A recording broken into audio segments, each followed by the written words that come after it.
ஒன்று எங்கள் ஜாதி ஒன்று எங்கள் நீதி உழைக்கும் மக்கள் யாவரும் ஒருவர் பெற்ற மக்களே உழைக்கும் மக்கள் யாவரும் ஒருவர் பெற்ற மக்களே மன்னராட்சி காத்து நின்றதெங்கள் கைகளே மக்களாட்சி காண செய்ததெங்கள் நெஞ்சமே.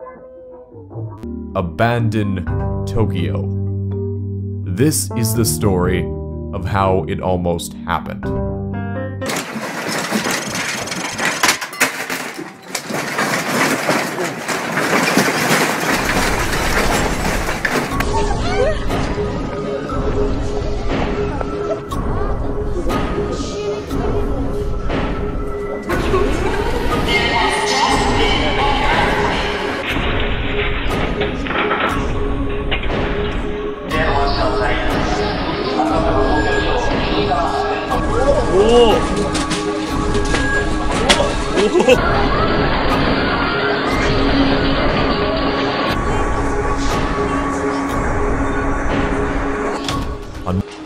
The quake lasts for approximately 5 long minutes.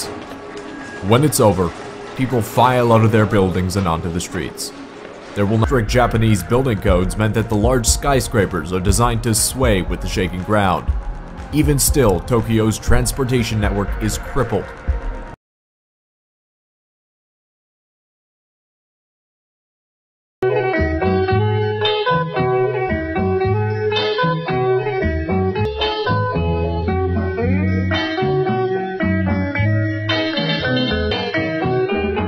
This is my hometown, we live in our own house, all alone by ourselves. Monthly is my only. Hey, what's up everyone? Hello YouTube and welcome to Singapore.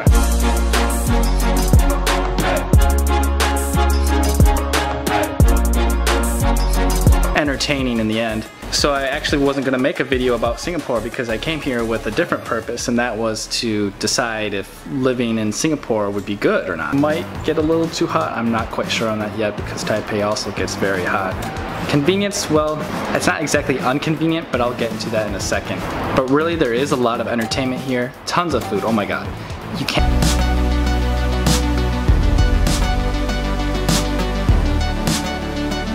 This country basically consists of apartment buildings, skyscrapers, back in Taipei.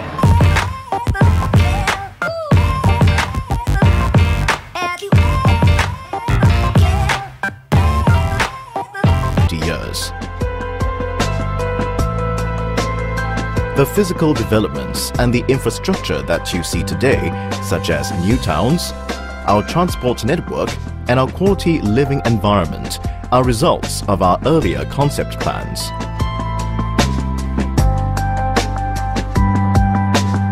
The master plan translates the concept plan into detailed plans for implementation over the next 10 to 15 years.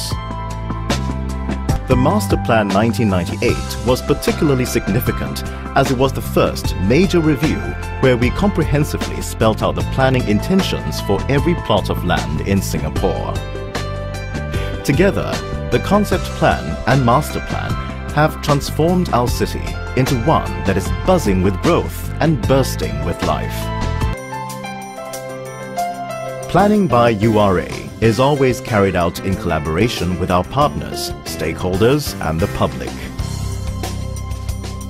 Our openness and transparency on our plans and guidelines allow our stakeholders and the public to make well-informed decisions based on certainty and stability. We have moved beyond just planning to house our growing population to offering an array of housing choices, developing new towns. As an architect planner, I love this part because it helps me to design a better living environment for you. Then I can develop a 3-dimensional map of Singapore in the computer. Now, what do I do with this information? Well, I can do a lot.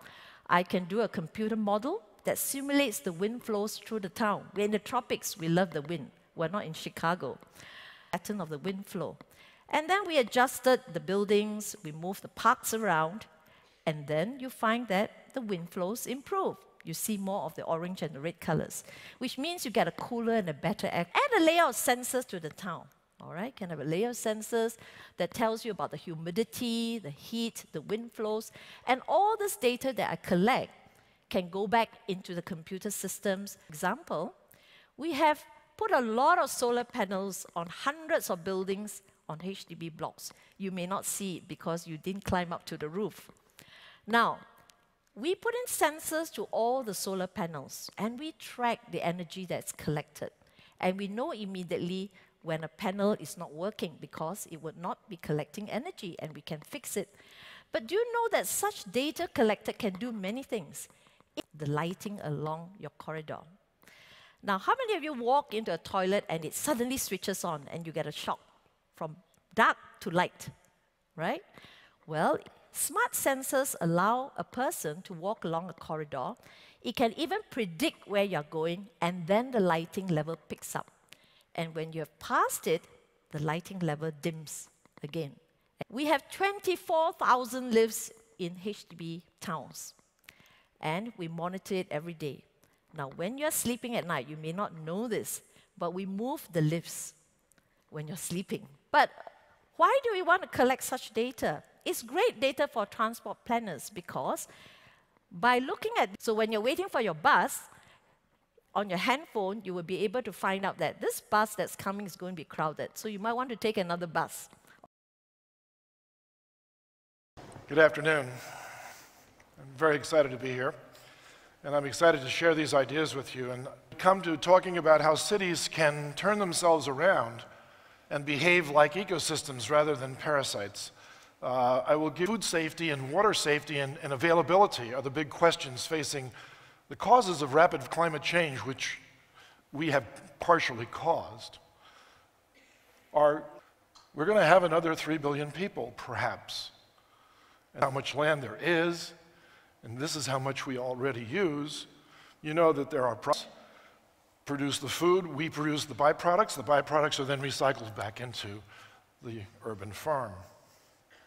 It's not a pipe dream, it can be done. Here are 2 places that are already recycling all their gray water back into drinking water. I'll tell you where they are. Here's one in Korea. It's funded by the government, and it's a 3-story structure, and it produces leafy greens, but it's the size of a 747 hangar, and it's huge. It grows lots of food inside, and it's a commercial venture. It's 4 stories. It uses sunlight for its energy source. It uses soil-based agriculture to produce plants, and it's continuous. It's 4 stories tall over an old parking lot. Nobody needed that parking lot, so they took it. And here's one that's going to go up in Sweden. It's 14 stories planned, mixed-use built, and farm smart. And if we do that, we'll save water. And if we do that, we'll save land. And saving land lets us give it back to nature. And then in doing so, we can live. Finally, we can help our blue planet green up. Thank you.